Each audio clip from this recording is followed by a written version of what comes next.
fellow humans, and welcome to another book review by yours truly. This time, I will explore in the wonderful, beautiful, gorgeous world of Sandman. In the Sandman Overture, this is the deluxe edition. It has a lot of goodies. It is hardback, and it is actually one of the few hardbacks that I've really enjoyed reading. Obviously, this has to do with the amazing storyline, but it also has to do with some amazing artwork and lettering, and just everyone in this series is on point. The Sandman, I am sold on this series. I know that I am a heel and a mark for this series, and I've recommended it many a time, even to people whom have not enjoyed it because it's not their cup of tea. Fortunately, it is my cup of tea, and it is an amazingly dreamy, weird, intense cup of tea. So, let's go by three things.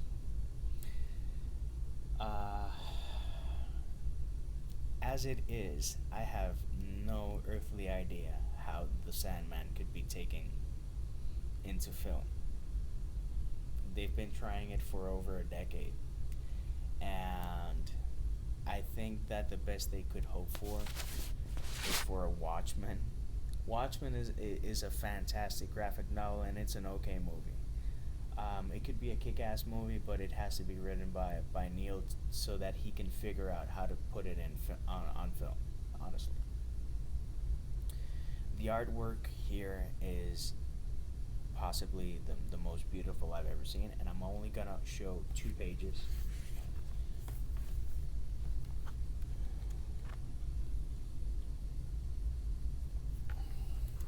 That's one that I wanted to show. And this one. I chose these 2 pages to show the colors, the lettering, the different format. This breaks so many walls in terms of comics and how they're read, written, conceived, and brought to life. I don't show more because I really don't want to spoil it. If you've read the Sandman series and you liked it, you really have to read this. If you haven't read the Sandman series, I do recommend reading the series before this. It's called the Sandman Overture, which should be what comes before a symphonic piece, to give you an idea of what you're going to hear. And in that sense, it is very true. But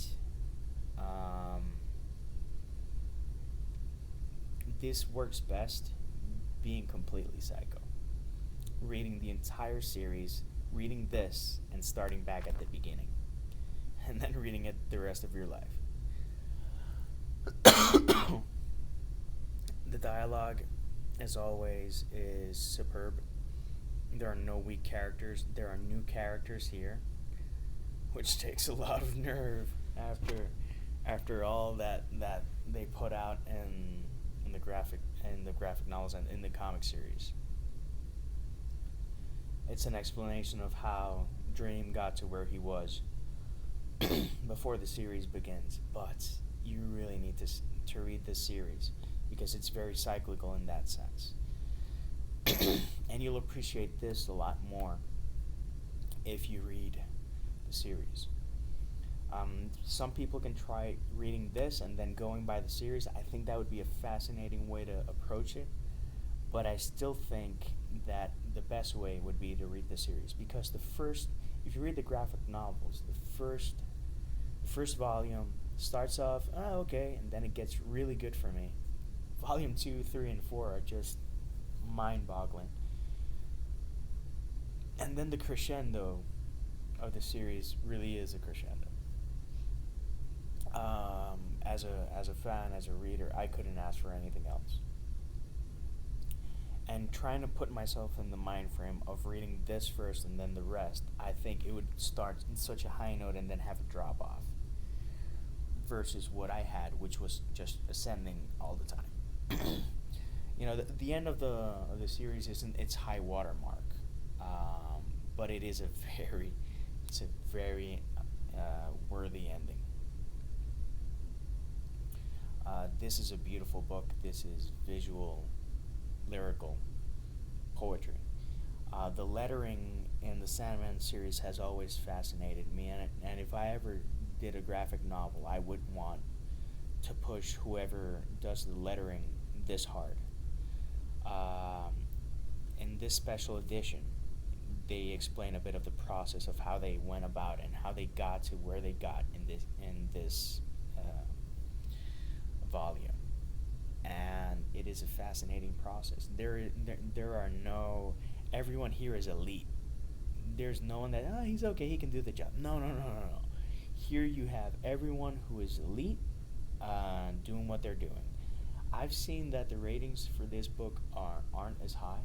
I haven't read reviews, and I won't read reviews, because I went into this blind, and I'm keeping everything out of the story, because if this convinces you, I want you to go into it blind as well.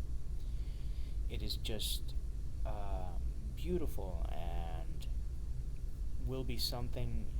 I found myself so often going back to read the pages again, and to see the fine detail of everything, and how they could.